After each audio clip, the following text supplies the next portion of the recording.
Μάριος Ανδριώτης και τα τελευταία 2 χρόνια εργάζομαι σαν ειδικός σύμβουλος του Δημάρχου Μυτιλήνης.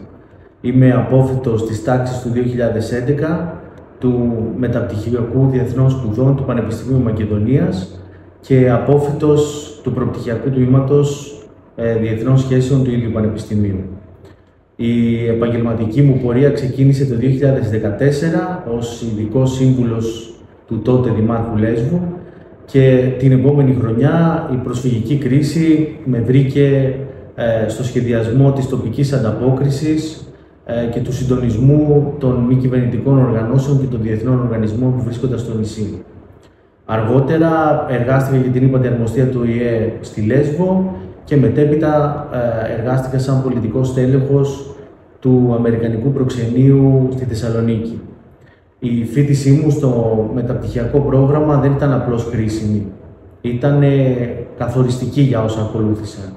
Ήταν ένα πολύ απαιτητικό πρόγραμμα, το οποίο μου έδωσε όλα τα πρακτικά και θεωρητικά εργαλεία, ώστε να μπορέσω να ανταποκριθώ τόσο στις συμβουλευτικές ανάγκες της δουλειάς, όσο και στην πίεση του πεδίου.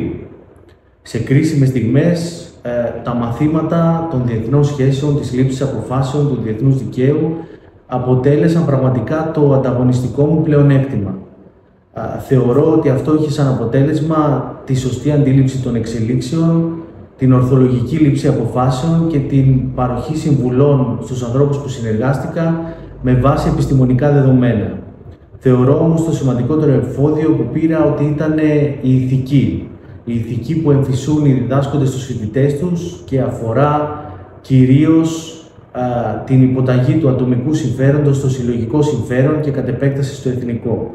Αν κοιτάξω πίσω, νιώθω μόνο ευγνωμοσύνη για όσα έμαθα, για τους ανθρώπους που γνώρισα και κυρίως για τη στάση ζωής που διαμόρφωσα. Το Μεταπτυχιακό Διεθνών Σπουδών του Μακεδονίας δεν ήταν για μένα απλώς σπουδές, ήταν ακαδημαϊκή και ηθική αφετηρία. Και αυτή η αφετηρία συνεχίζει να μου δίνει κατεύθυνση.